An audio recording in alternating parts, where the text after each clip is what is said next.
시간이 되었습니다. 피아노 조각에 맞춰서 살아계신 하나님께 예배드리도록 하겠습니다.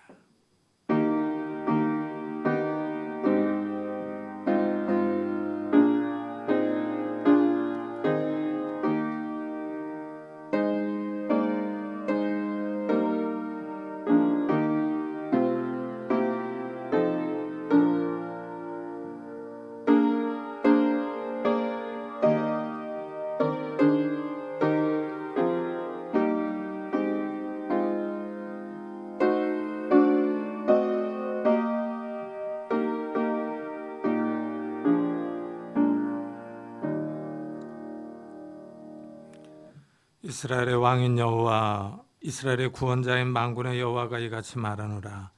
나는 처음이요 나는 마지막이라. 나 외에는 다른 신이 없느니라. 아멘. 주님께서 역사의 처음과 끝이 되시는 줄을 믿습니다.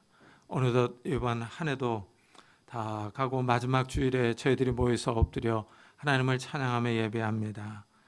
정말 우리를 구원하시고 우리의 주인 되시며 우리의 창조자 되신 구속자 되신 그 주님을 찬양하며 엎드리며 나아갑니다. 이 시간에 성령 하나님께서 우리 가운데 충만히 임재하셔서 우리의 찬양과 예배와 기도를 받아 주옵소서. 이 시간 하나님과 함께 할 수 있는 귀한 시간이 되게 하시고 하나님께는 영광이요 우리에게는 한없는 평안과 안식과 기쁨의 시간이 될 수 있도록 축복해 주옵소서. 감사드리며 예수 그리스도의 이름으로 기도드리옵나이다. 아멘. 찬송가 뒤에 있는 교독문 46번을 같이 교독하겠습니다. 교독문 46번 시편 104편입니다. 내 영혼아 여호와를 송축하라. 여호와 나의 하나님이여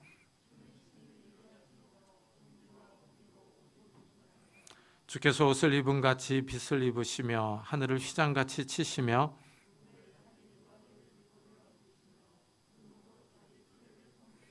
바람 날개로 다니시며 바람을 자기 사신으로 삼으시고 불꽃으로 자기 사역자를 삼으시며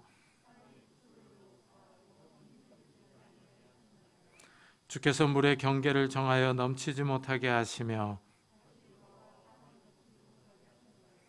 여호와께서 샘을 골짜기에서 솟아나게 하시고 산 사이에 흐르게 하사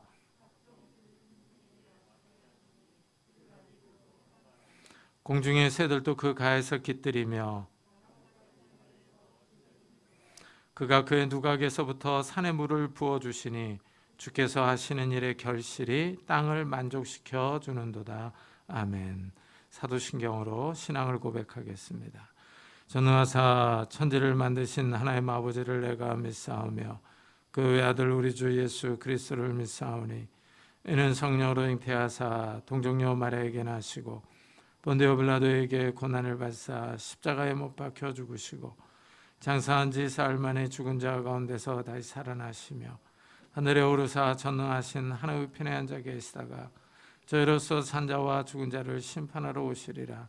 성령을 믿사오며 거룩한 공회와 성도가 서로 교통하는 것과 죄를 사하여 주시는 것과 몸이 다시 사는 것과 영원히 사는 것을 믿사옵나이다. 아멘. 우리 다 같이 자리에 앉으셔서 찬송가 310장을 부르겠습니다.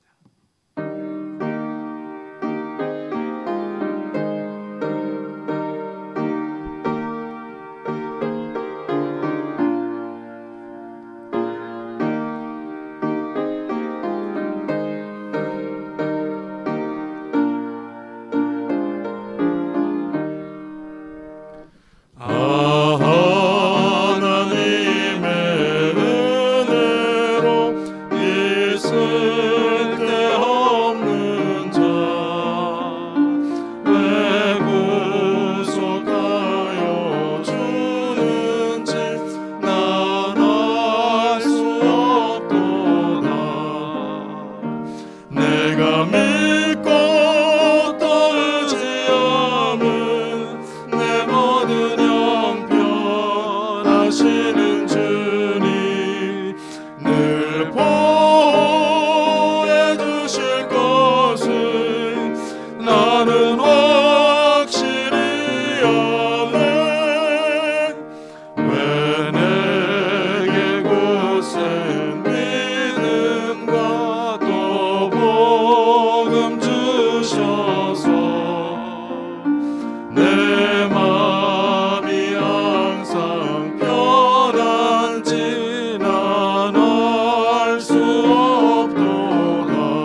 늘 보호해 주실 것을 나는 확실히 아네. 왜 내게 성령 주셔서 내 마음 감동해 주 예수 믿게 하는지 난 알 수 없도다. 내가 믿고 또 의지함은 내 모든 형편하시는 주님 늘 보호해 주실 것을 나는 확실히 아네. 주 언제 강림하실지 혹 밤에 혹 낮에 또 주님 만날 그곳도 난 알 수 없도다. 내가 믿고 또 의지함은 내 모든 형편하시는 주님 늘 보호해 주실 것을 나는 확실히 아네. 김광은 강사님께서 대표 기도해 주시겠습니다.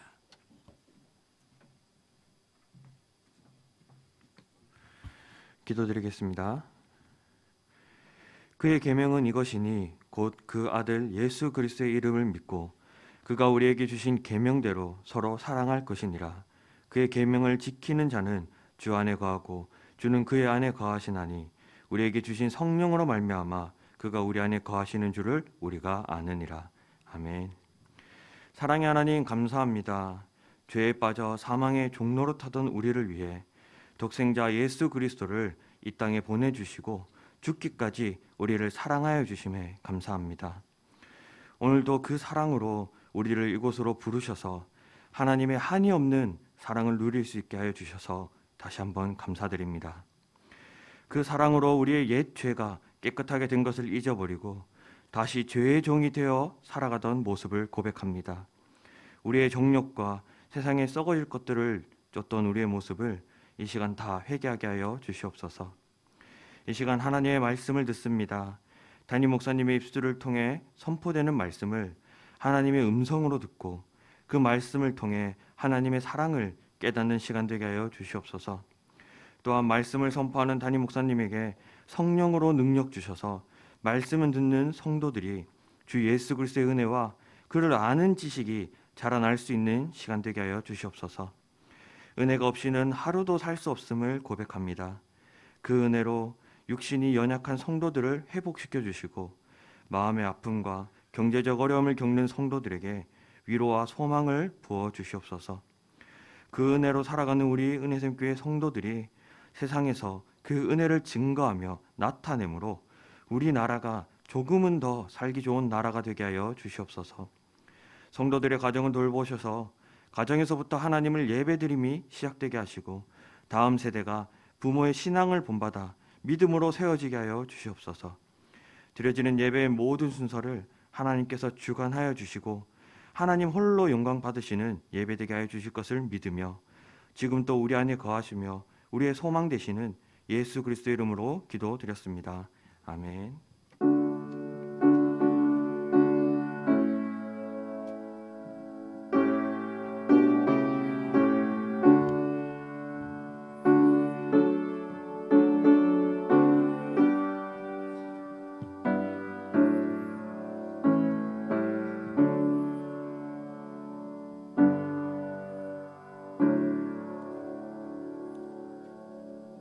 하나님의 말씀은 베드로후서 3장입니다.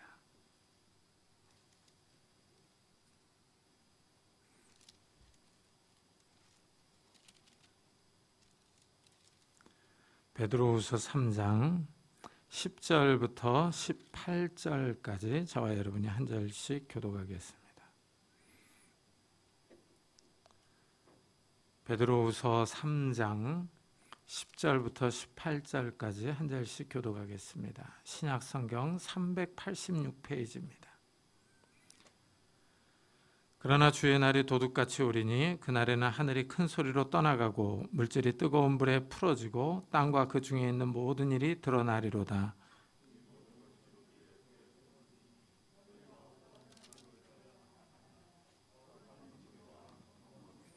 하나님의 날이 임하기를 바라보고 간절히 사모하라. 그날에 하늘이 불에 타서 풀어지고 물질이 뜨거운 불에 녹아지려니와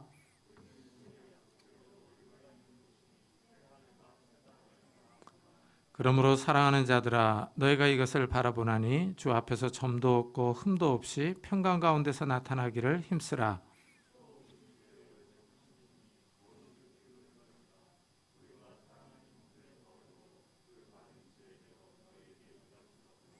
또 그 모든 편지에도 이런 일에 관하여 말하였으되 그 중에 알기 어려운 것이 더러 있으니 무식한 자들과 굳세지 못한 자들이 다른 성경과 같이 그것도 억지로 풀다가 스스로 멸망에 이르느니라.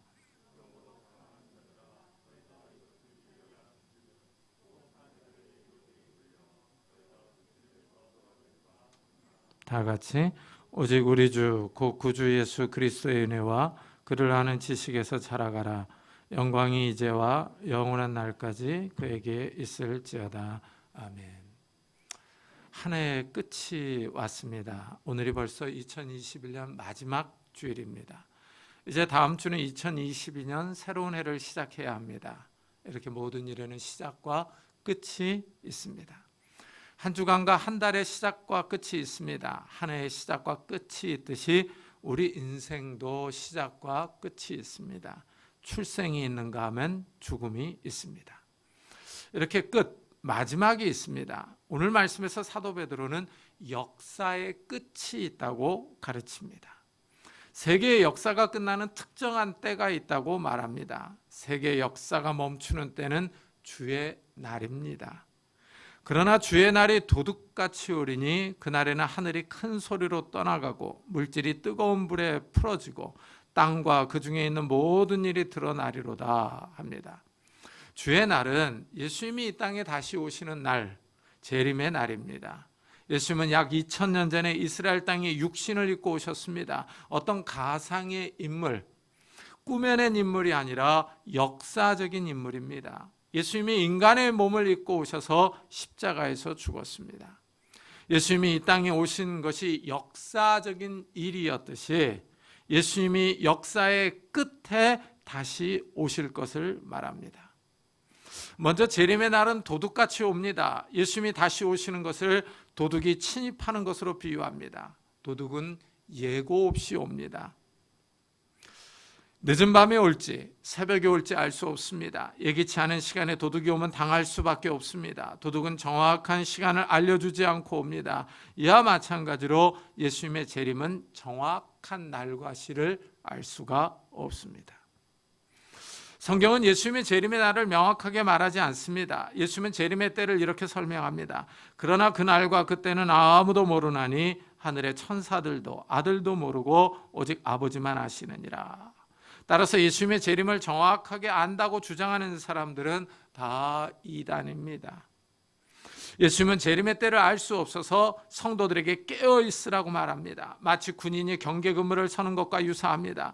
군인은 경계 근무를 잘 서야 합니다. 적이 언제 쳐들어올지 모르기 때문입니다. 경계 근무에 실패하면 적이 오는 것을 발견하지 못하면 전 부대는 몰살당합니다. 깨어 있지 않으면 망합니다. 예수님이 재림하시면 우주 만물에 큰 변혁이 일어납니다. 이 땅의 역사가 끝납니다. 하늘과 땅이 사라집니다. 도저히 우리 이성으로는 이해할 수 없는 일입니다. 하늘과 땅이 없어진다고 합니다. 현대 과학으로는 설명할 수 없는 일입니다. 믿지 않는 사람들이 들으면 허무맹랑한 헛소리라고 할 겁니다. 하지만 베드로는 이런 일이 일어날 것이라고 선언합니다. 하늘은 떠나가고 땅은 불에 탈 것이라고 말합니다. 사도 베드로는 이런 일이 일어날 것이기 때문에 준비하라고 말합니다. 이 모든 일이 이렇게 풀어지리니 너희가 어떠한 사람이 되어야 마땅하냐 하고 묻습니다. 우주의 대변역 앞에서 어떤 신앙의 자세를 가져야 할 것인지를 묻습니다. 사람이 강한 것 같지만 약합니다. 사람이 똑똑한 것 같지만 사실 사람의 지식은 제한적입니다. 인간의 이성으로는 이 땅이 사라질 것을 상상할 수 없습니다. 이런 일이 일어난다면 사실 인간이 할 수 있는 일은 아무것도 없습니다. 사도 베드로는 엄청난 일을 예고하고 있습니다. 이 예언의 말씀을 믿을 것인지 믿지 않을 것인지는 개인에게 달려 있습니다. 하나님이 하시는 일이 신기합니다. 먼저 말씀해 주십니다. 그리고 인간이 어떻게 반응할 것인지를 보십니다. 노아의 때에도 그랬습니다. 노아에게 먼저 홍수가 일어날 것을 예고하셨습니다. 노아는 홍수의 때를 위하여 큰 배를 만들었습니다. 노아의 모습을 한번 상상해 보십시오. 하늘이 맑습니다. 그런데 노아는 큰 비가 와서 모든 것을 쓸어갈 것을 예고합니다. 사람들이 믿지 않고 노아가 미쳤다고 비웃습니다. 큰 홍수가 나서 세상이 망한다고 합니다. 노아는 사람들이 믿을 수 없는 일을, 사람들이 받아들일 수 없는 일이 벌어진다고 예고합니다. 사람들은 믿지 않습니다. 그러나 하나님의 말씀대로 진짜 큰 비가 쏟아졌습니다. 사람들이 다 죽고 노아의 가족만 살아남았습니다. 노아는 하나님의 말씀을 믿고 준비해서 가족이 구원을 받았습니다. 사도 베드로의 예언을 받아들일 것인지 아닌지는 개인의 몫입니다. 이래서 믿음은 철저하게 개인적입니다. 하나님의 말씀을 이성적으로 판단하고 믿지 않을 것인지, 아니면 우리의 이성보다는 하나님의 말씀을 더 신뢰할 것인지 하는 것입니다. 하여튼 사도 베드로는 세상 역사가 끝날 날이 있다 하고 증언합니다. 사도 베드로는 이렇게 역사가 끝날 때를 주의 날로 말합니다. 주의 날은 다시 하나님의 날로 나옵니다. 하나님의 날이 임하기를 바라보고 간절히 사모하라. 그날에 하늘이 불에 타서 풀어지고 물질이 뜨거운 불에 녹아지려니와 하고 다시 말합니다. 하나님이 정해놓으신 날이 세계의 역사가 끝나는 날입니다. 하늘과 땅이 사라지면 그 다음이 어떻게 될 것인지 궁금합니다. 사도 베드로는 새로운 시작이 있을 것을 예고합니다. 우리는 그의 약속대로 의가 있는 곳인 새하늘과 새 땅을 바라보도다 하고 말합니다. 하늘과 땅이 새롭게 펼쳐집니다. 기존의 질서가 사라지고 새로운 질서가 시작합니다. 현재 하늘과 땅이 있습니다. 그러나 이 하늘과 땅은 사라지고 새로운 하늘과 땅이 펼쳐집니다. 역사가 끝이 나도 하늘과 땅은 계속 존재합니다. 하지만 새로운 하늘과 땅입니다. 여기서 차이가 납니다. 이 새로운 하늘과 땅에는 의가 있다고 말합니다. 분명히 우리가 사는 이 땅과 하늘과는 완전히 다른 세상입니다. 죄가 사라지고 의가 있는 곳입니다.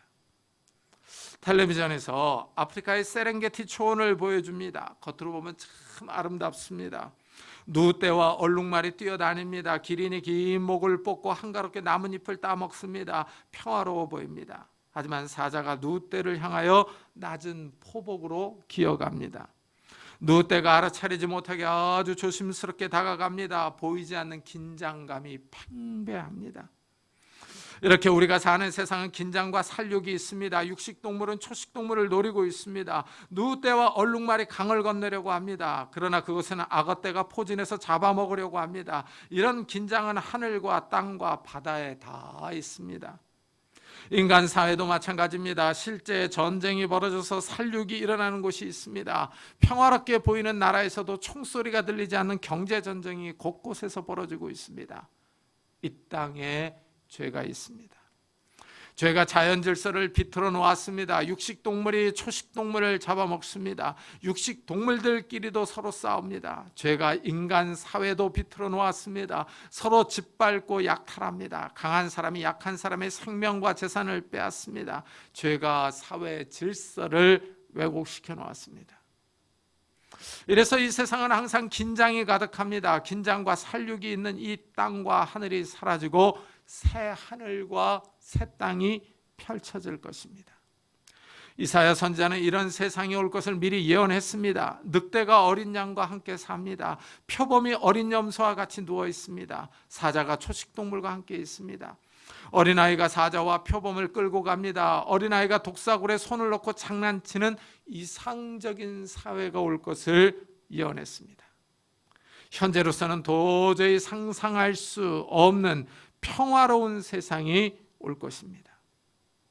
사도 베드로는 이렇게 역사의 끝이 있다고 말하면서 이 날을 사모하라 하고 권면합니다. 이 날은 사실 무시무시한 날입니다. 하늘과 땅이 사라지는 대변혁이 일어날 날입니다. 그런데 베드로는 이 날이 임하기를 바라보고 사모하라고 합니다. 베드로가 왜 이런 말을 하는가 하는 것입니다. 이 날은 성도들에게 구원이 완성되는 날이기 때문입니다. 예수님이 재림하시면 악인들은 심판과 영원한 저주를 받습니다. 그러나 성도들은 구원을 받아 영원한 하나님 나라에 들어갑니다. 이래서 주의 날을 사모하라 합니다. 땅과 하늘이 없어지는 무시무시한 일이 일어나는 날이지만, 두렵고 떨리는 날이지만 성도들에게는 기대가 되는 날입니다. 도대체 하나님의 나라가 어떻게 드러날 것인가 하는 것입니다.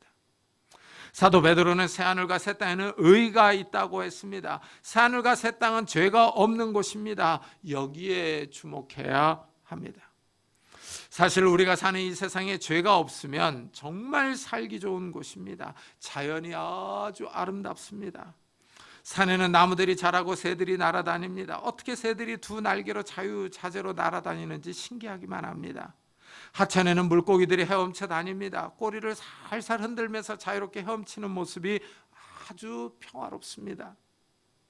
의자에 앉아 있으면 바람이 살랑살랑 불어오고 햇볕은 따뜻합니다. 커피라도 한 잔 들고 있으면 무릉도원이 따로 없습니다. 우리가 사는 이 자연이 정말 아름답고 평화롭습니다. 하지만 죄가 문제입니다. 죄가 모든 것을 비틀어 놓고 왜곡시켜 놓았습니다. 베드로는 성도들에게 하나님의 날을 바라보고 사모하라고 합니다. 하나님의 날은 성도들이 하나님 나라에 들어갈 날이기 때문입니다. 하지만 하나님 나라에 들어가기를 바라는 사람들은 준비해야 할 것이 있습니다. 거룩한 행실과 경건함으로 하나님의 날이 임하기를 바라보고 간절히 사모하라 하고 말합니다. 성도들은 거룩한 행실과 경건을 유지해야 합니다. 이 거룩한 행실을 갖는 것, 이게 아주 중요합니다. 왜냐하면 하나님이 거룩하시기 때문입니다. 하나님은 죄가 없으십니다. 하나님은 회전하는 그림자도 없습니다. 하나님이 임하시는 곳이 다 거룩합니다. 이래서 사람들이 하나님께 함부로 나아갈 수가 없습니다. 죄로 오염된 사람이 하나님의 거룩을 감당할 수가 없기 때문입니다. 하나님이 모세에게 불타는 가시나무에서 처음 나타나셨습니다. 모세가 보니 가시나무에 불이 붙었는데 타지를 않습니다. 너무 신기한 광경이 벌어졌습니다. 모세가 가까이 가서 보려고 합니다. 이때 하나님이 가까이 오는 것을 금하십니다. 하나님이 이르시되 이리로 가까이 오지 말라. 내가 선 곳은 거룩한 땅이니 내 발에서 신을 벗으라. 하나님이 모세에게 가까이 오는 것을 막습니다. 사람이 가까이 오는 것을 금지하십니다. 왜냐하면 죄로 타락한 사람이 하나님께 가까이 갔다가는 죽을 수가 있기 때문입니다. 타락한 죄인은 하나님의 거룩을 감당할 수 없습니다. 이래서 하나님이 이스라엘 백성에게 나타나셨을 때에도 이스라엘 사람들이 가까이 오지 못하도록 하십니다. 하나님이 시내산에서 이스라엘 백성 앞에 나타납니다. 불과 연기와 구름과 나팔 소리 가운데서 하나님의 영광이 나타납니다. 그러자 사람들이 신기해서 하나님을 보려고 합니다. 이때 하나님이 모세에게 이스라엘 백성이 가까이 오는 것을 금하라고 하십니다. 여호와께서 모세에게 이르시되 내려가서 백성을 경고하라. 백성이 밀고 들어와 나 여호와께로 와서 보려고 하다가 많이 죽을까 하노라 하십니다. 시내산에 불과 연기와 구름이 가득 차니 사람들이 신기합니다. 이 놀라운 광경을 보려고 다가올 수 있습니다. 하나님은 이스라엘이 다가와서 죽임을 당하지 않도록 다가오지 말라고 경고합니다. 이것은 하나님의 사람인 제사장에게도 마찬가지입니다. 제사장은 하나님을 가까이 섬기는 사람입니다. 하나님은 제사장에게 거룩해야 한다고 하십니다. 여호와에게 가까이 하는 제사장들에게 그 몸을 성결히 하게 하라. 나 여호와가 그들을 칠까 하노라. 구약시대에는 하나님을 가까이 하고 싶은 사람은 거룩해야 합니다. 그래야 죽임을 당하지 않습니다. 이래서 성막은 영역이 나뉘어져 있습니다. 성소가 있고 지성소가 있습니다. 성소는 거룩한 곳으로 제사장이 들어갈 수 있습니다. 지성소는 지극히 거룩한 곳으로 대제사장이 1년에 딱 한 번만 들어갈 수 있습니다. 제사장이라도 지성소에 함부로 들어갈 수가 없습니다. 대제사장도 속죄일에만 들어갈 수 있습니다. 함부로 들어갔다가는 죽임을 당합니다. 베세메스 사람들이 죽은 사건이 여기에 해당됩니다. 이스라엘이 블레셋과 전투를 해서 졌습니다. 법궤를 빼앗겼습니다.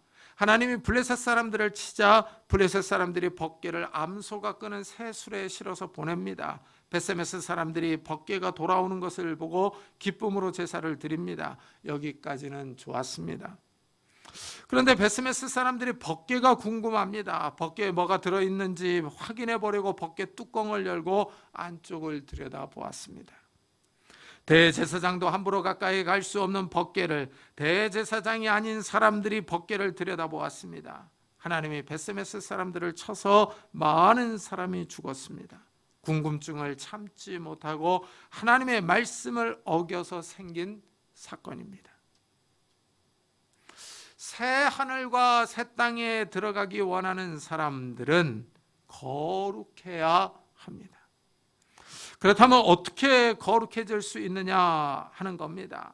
바울은 하나님이 지으신 모든 것이 선함에 감사함으로 받으면 버릴 것이 없나니 하나님의 말씀과 기도로 거룩하여짐이라 하고 말합니다. 하나님의 말씀은 영입니다. 말씀을 자꾸 읽고 묵상하면 말씀이 우리 영혼을 사로잡습니다. 진리의 성령이 임해서 우리를 거룩으로 인도합니다. 자꾸 죄를 깨닫게 합니다. 죄가 무엇인지 선명하게 알게 됩니다. 죄를 깨닫고 버리게 만듭니다. 죄를 회개하고 멀리하게 합니다. 거룩의 영이 임해서 우리를 거룩하게 합니다. 말씀과 기도로 거룩해 주는 것입니다. 이런 사람들이 성령 하나님과 동행합니다. 이렇게 성령이 임한 사람들은 깨끗한 삶을 삽니다. 더러운 말과 행동을 하지 않습니다. 이전에는 술 먹고 욕하고 싸우던 사람이 변합니다. 옛 습관과 행실을 버립니다. 점점 사람이 변해서 거룩하게 됩니다. 이런 사람들이 하나님께 가까이 갑니다. 하나님 나라에 들어갈 수 있습니다. 하나님 나라에 들어갈 수 있는 예복을 준비하는 겁니다. 새하늘과 새 땅에 들어가려면 깨끗한 예복이 있어야 합니다. 하나님의 말씀을 따라 살아가는 것입니다. 이런 사람들이 하나님 나라의 예복을 갖춘 것입니다. 사도 요한이 이렇게 설명합니다. 그에게 빛나고 깨끗한 세마포옷을 입도록 허락하셨으니 이 세마포옷은 성도들의 옳은 행실이로다 하고 말합니다. 새하늘과 새 땅에 들어가는 사람들은 깨끗한 세마포옷을 입어야 합니다. 이 사람들은 먼저 예수 그리스도의 피로 깨끗하게 씻음을 받습니다. 예수를 믿는 사람들입니다. 그 후에 예수님의 말씀대로 살아가는 것입니다. 이런 사람들이 옳은 행실을 갖고 있습니다. 술 먹고 난잡하게 살지 않습니다. 방탕하고 음란하게 행동하지 않습니다. 베드로는 오늘 말씀에서 거룩한 행실과 경건함으로 하나님의 날이 임하기를 바라보고 간절히 사모하라 하고 말합니다. 거룩한 사람들이 거룩한 하나님이 계신 하나님 나라에 들어갑니다. 이 세상은 불에 타서 없어져도 하나님의 사람들은 새하늘과 새 땅에 들어갑니다. 새하늘과 새 땅을 사모하는 사람들이 거룩한 사람들입니다. 사도 베드로는 역사의 끝을 예언합니다. 이 땅과 하늘이 사라지고 새하늘과 새 땅이 임할 것을 말합니다. 그런데 이런 종말을 베드로만 말하는 것은 아닙니다. 사도 바울도 말하고 있습니다. 베드로도 이것을 알고 있습니다. 베드로는 사도 바울이 쓴 바울 서신을 읽어보았습니다. 그런데 그 가운데 어려운 내용이 있습니다. 여기에 대해서 베드로가 이렇게 말합니다. 우리가 사랑하는 형제 바울도 그 받은 지혜대로 너에게 이같이 썼고 또 그 모든 편지에도 이런 일에 관하여 말하였으되 그 중에 알기 어려운 것이 더러 있으니 하고 말합니다. 사도 바울이 역사의 끝에 일어날 일을 기록했는데 어렵다고 합니다. 종말에 관한 말씀을 이해하는 것이 어렵습니다. 사실 성경을 해석하는 데 있어서 종말론이 가장 어렵습니다. 특히 요한계시록은 상징적인 내용이 많아서 이해하기가 더 어렵습니다.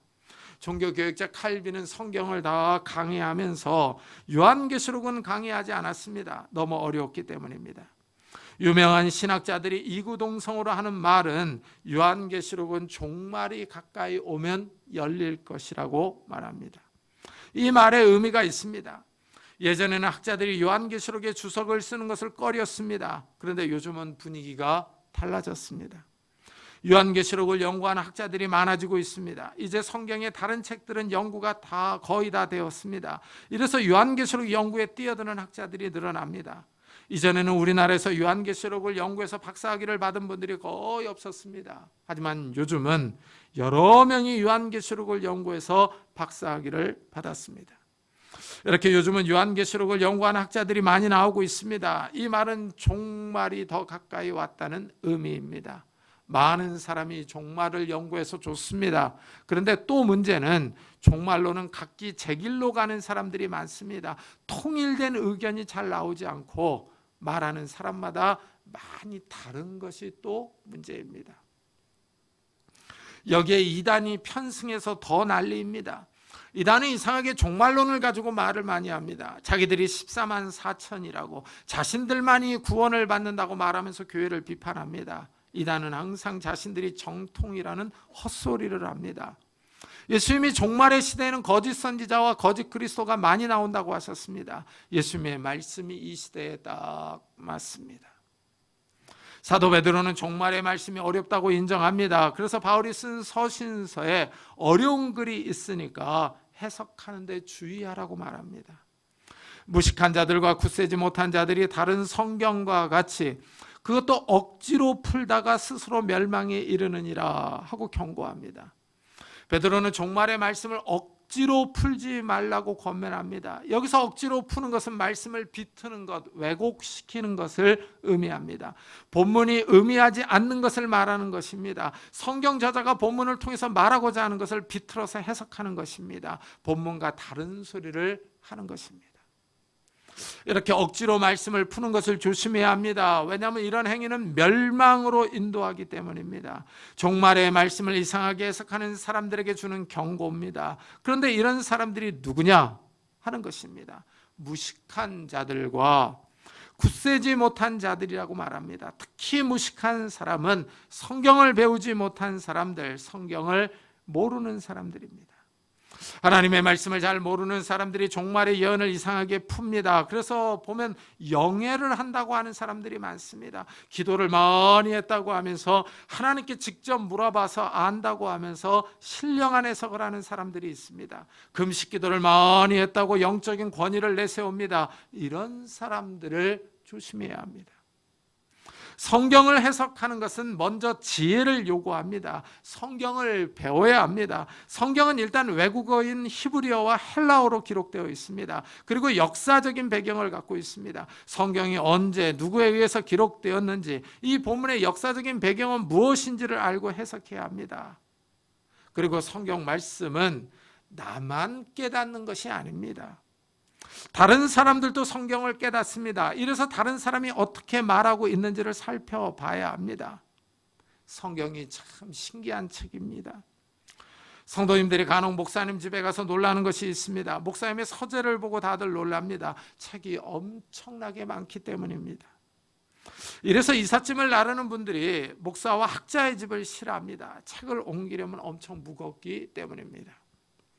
성경을 연구하다 보면 모르는 내용이 나옵니다. 이러면 다른 사람이 어떻게 해석해 놓았는지를 살펴봅니다. 성경이 66권이니 각 권에 관한 책이 2-3권씩만 있어도 양이 많습니다.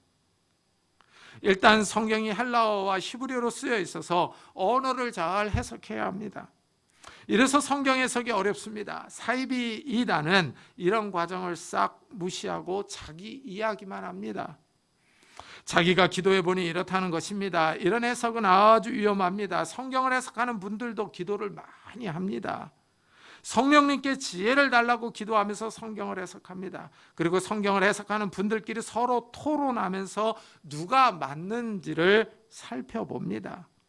이런 토론이 생기면 옆에서 다른 목사님들이 다 관심을 갖고 누구의 해석이 맞는지를 지켜봅니다. 이렇게 성경의 교리와 해석들이 나옵니다.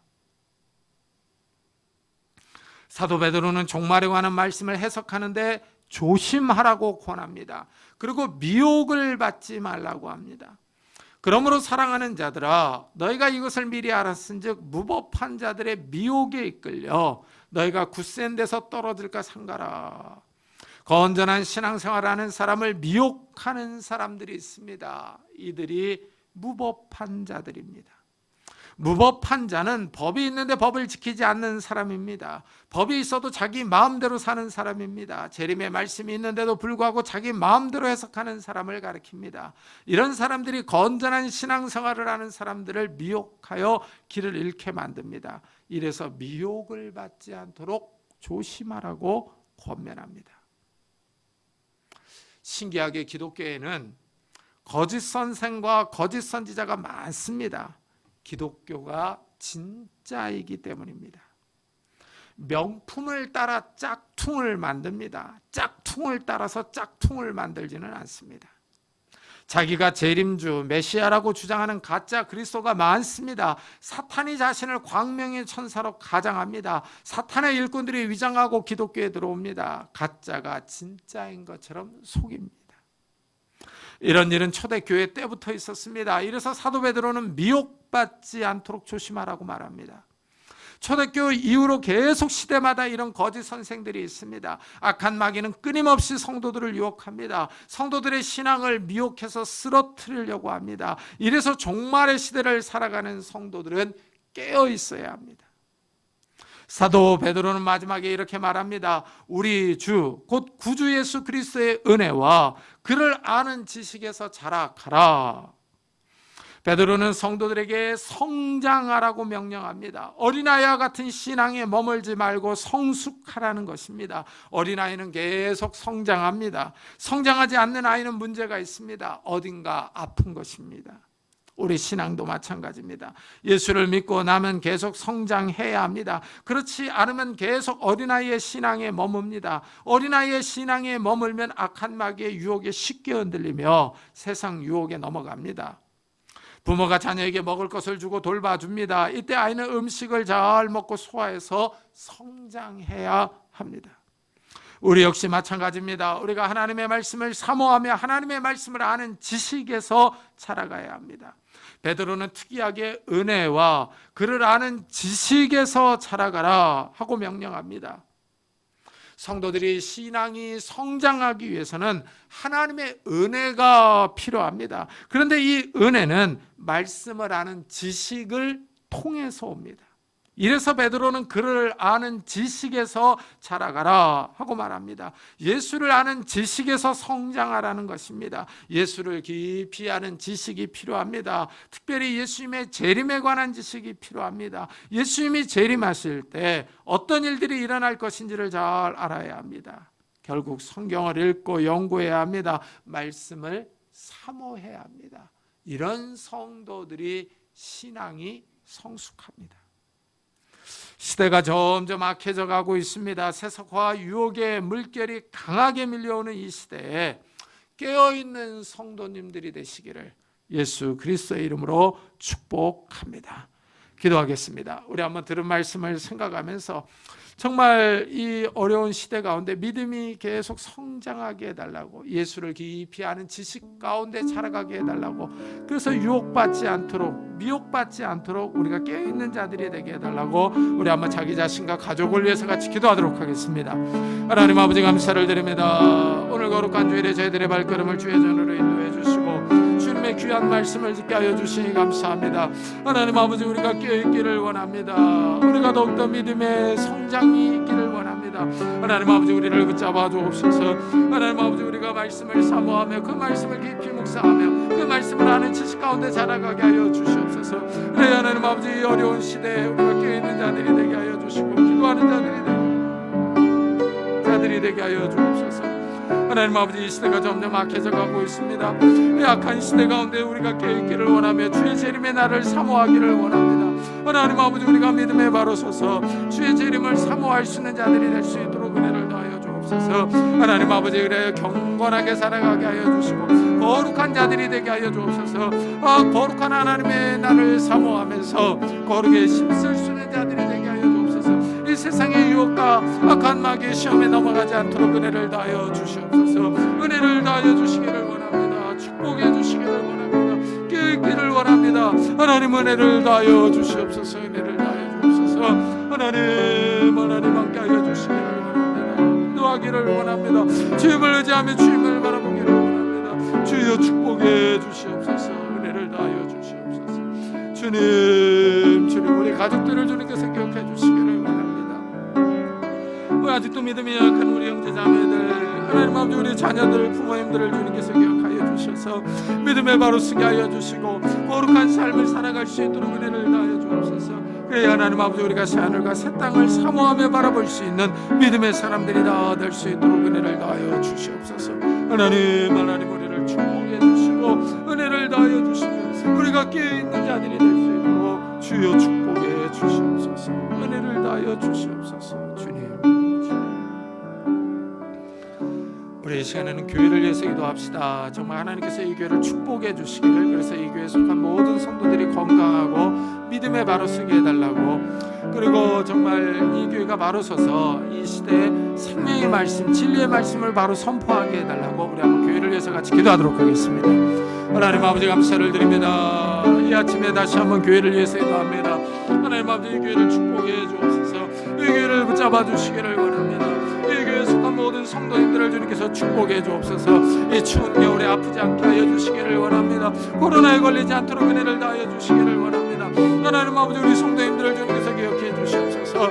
경제적인 어려움을 당하지 않게 하시고 하나님 아버지 물질이 없어서 어려움을 겪지 않도록 하나님께서 은혜를 다하여 주옵소서. 믿음에 바로 서게 하여 주시고 깨어있는 자들이 되게 하여 주시고 신앙에 바로 설 수 있는 자들이 될 수 있도록 은혜를 다하여 주시옵소서. 하나님 아버지 이 교회에 속한 모든 권속들을 축복하여 주셔서 온 성도들이 하나님 앞에 바로 서는 놀라운 역사들이 일어날 수 있도록 주여 축복하시고 은혜를 베풀어 주시옵소서. 은혜를 베풀어 주옵소서. 또한 하나님 아버지 이 교회가 깨어있기를 원합니다. 기도하기를 원합니다. 하나님 아버지 이 교회가 생명의 말씀, 진리의 말씀, 영생의 말씀을 바로 증거하기를 원합니다. 하나님 아버지 이 교회가 깨어있어서 이 혼탁하고 어려운 시대에 하나님 아버지 날로 악해져가는 이러한 시대에 세속화의 물결이 점점 심해져가는 이러한 때에 하나님 아버지 이 시대를 향하여 생명의 말씀을 바로 외칠 수 있는, 생명의 말씀을 바로 선포할 수 있는 귀한 교회가 될 수 있도록 하나님 은혜를 다하여 주시옵소서. 은혜를 다하여 주옵소서. 하나님 은혜를 다하여 주시고 이 교회를 축복하시고 은혜를 다하여 주옵소서. 이 교회가 진리에 바로 서며 말씀에 바로 서며 사랑과 은혜 가운데 바로 설 수 있도록 은혜를 다하여 주시옵소서. 은혜를 다하여 주옵소서. 은총을 베풀어 주시옵소서. 은총을 베풀어 주시옵소서. 주여 주님 축복해 주시고 은혜를 다하여 주시옵소서. 은혜를 다하여 주시옵소서. 주님.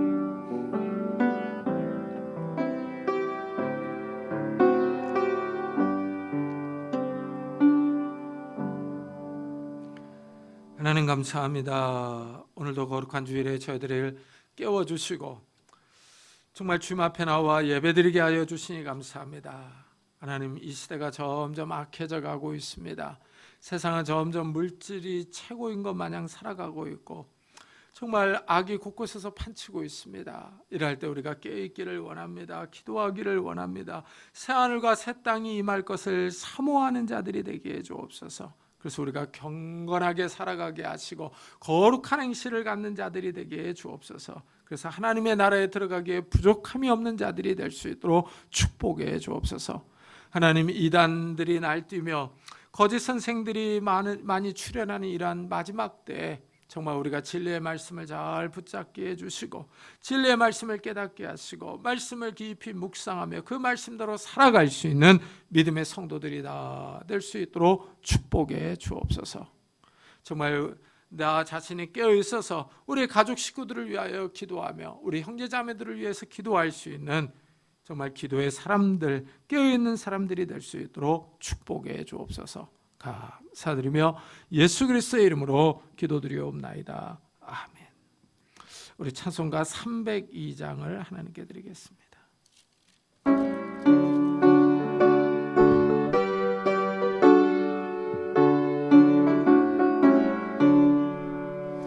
내 주 하나님 넓고 큰 은혜는 저 큰 바다보다 깊다.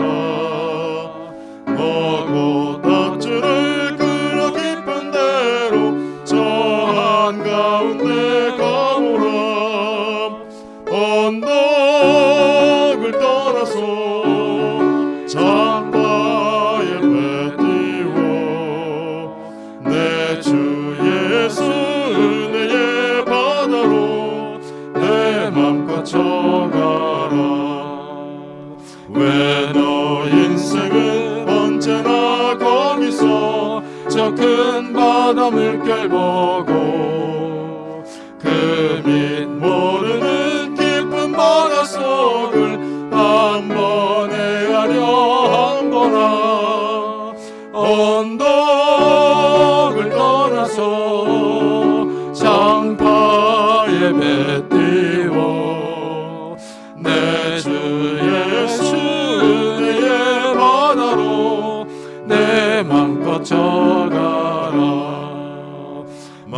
많은 사람이 얕은 물가에서 저 큰 바다 가려다가 찰싹거리는 작은 파도 보고 마음 약하여 못 가네. 언덕을 떠나서 장파에 배 띄워 내 주 예수 은혜의 바다로 내 맘 거쳐가라. 자곡하거라 이제곡하거라 저 큰 은혜 바다 향해 타고 내 노를 저 깊은 데로 가라. 망망한 바다로 언덕을 떠나서 장파에 배 띄워 내 주 예수 은혜의 바다로 내 맘 거쳐가라. 아멘. 하나님 감사합니다. 정말 올 한 해를 잘 지나게 하시니 감사합니다. 한 해를 뒤돌아보면 코로나 바이러스로 인해서 많은 어려움들이 있었지만 그래도 하나님께서 우리를 붙잡아 주셔서 이 한 해를 살게 하셨습니다. 그 하나님의 은혜에 감사하는 마음으로 귀한 예물을 들고 왔습니다. 하나님 11조로 감사헌금으로 주일헌금으로 드립니다. 이 예물을 받아주시고 우리를 축복해 주시기를 원합니다. 우리의 삶이 하나님 앞에 있습니다. 하나님 우리의 삶에 찾아오셔서 건강과 지혜와 은혜와 능력과 복을 허락해 주옵소서. 그래서 하나님 우리가 건강하게 일할 수 있도록 축복해 주시고 우리가 일한 대로 먹게 하여 주시고 우리의 일들이 30배, 60배, 100배의 결실을 맺을 수 있도록 축복해 주옵소서. 그래서 하나님 우리가 이 땅을 살아가는 동안에 물질이 없어서 다른 사람에게 꾸러가지 않도록 은혜를 더해 주시고 우리가 다른 사람을 구워주며 도와주며 선교하며 구제할 수 있는 넉넉한 삶을 살아갈 수 있도록 축복해 주옵소서. 하나님 우리의 가정에 찾아오시기를 원합니다. 부부 사이가 부모와 자녀 사이가 주 안에서 화목하기를 원합니다. 성령 하나님께서 우리에게 서로 사랑하는 마음과 이해하는 마음들을 허락해 주셔서 우리가 서로 이해하며 관용을 베풀며 서로 아껴줄 수 있는 그런 가족 식구들이 될 수 있도록 은혜를 다하여 주옵소서. 연로하신 부모님에게 건강을 주시고 우리의 자녀들을 축복해 주시기를 원합니다. 새로 태어난 자녀들, 학업 중에 있는 자녀들, 군문에 있는 자녀들, 해외에 있는 자녀들을 축복해 주옵소서. 하나님 그래야 이들이 어디에 가서 무엇을 하든지 성령 하나님께서 함께하여 주셔서 건강하게 하시고 지혜롭게 하시며 무엇보다도 신앙에 바로 설 수 있도록 은혜를 다하여 주옵소서. 하나님 결혼 정년기에 있는 우리 사랑하는 자녀들을 축복하셔서 좋은 배우자들을 허락해 주시고 취업을 준비하는 우리 자녀들에게 은혜를 베풀어 주셔서 하나님이 예비하신 곳으로 나아갈 수 있도록 은혜를 베풀어 주옵소서. 또한 하나님 대학 입시를 준비하는 우리 자녀들에게 은혜를 베풀어 주셔서 정말 그들이 바라는 곳으로 나아갈 수 있도록 은혜를 다하여 주옵소서. 새 생명을 위해서 기도하는 가정들마다 하나님께서 태문을 열어주셔서 하나님이 주시는 새 생명들이 있도록 은혜를 베풀어 주옵소서. 우리의 삶이 하나님 앞에 있습니다. 하나님 우리에게 찾아오셔서 은혜와 능력들을 베풀어 주옵소서. 우리의 삶이 하나님의 은혜로 평안하기를 원합니다. 축복해 주옵소서. 이 아침에 나올 때 정말 기도 제목을 가지고 나온 성도님들이 있습니다. 하나님께서 그 마음의 소원들을 헤아려 주시고 응답해 주시기를 원합니다. 또한 육신의 질병으로 인하여 기도하는 성도님들이 있습니다. 이 시간에 손을 얹어 축복해 주옵소서. 예수 그리스도의 이름으로 명하노니 더러운 질병들아 다 떠날지어다.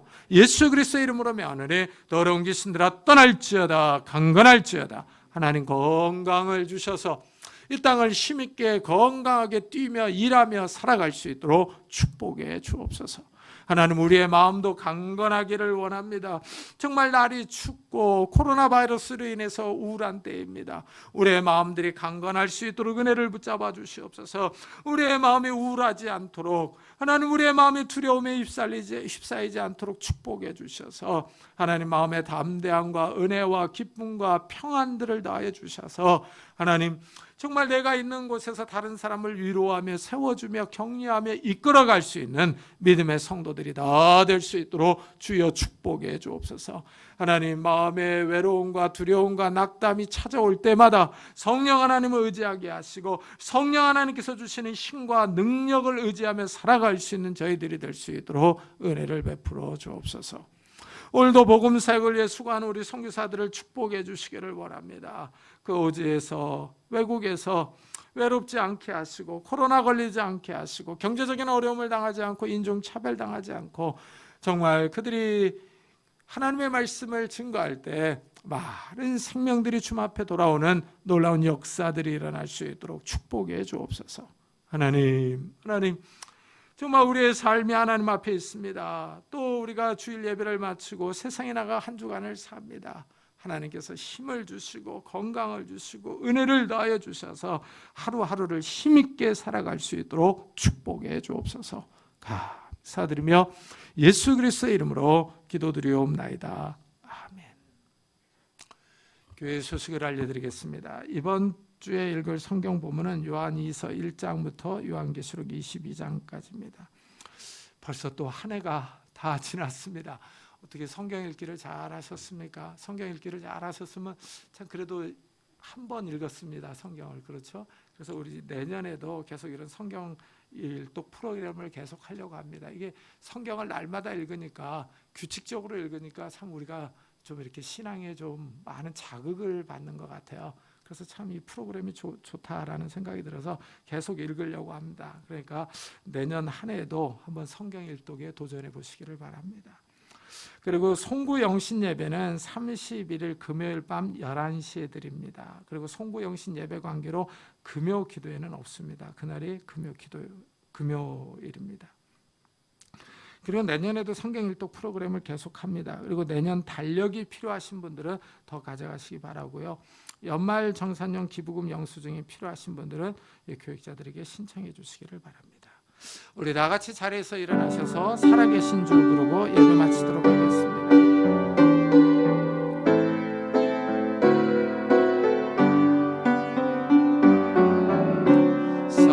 살아계신 주 나의 참된 소망 걱정 근심 전혀 없네.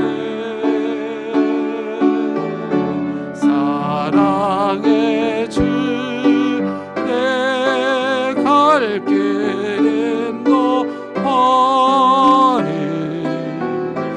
내 모든 삶의 기쁨 늘 충만하네.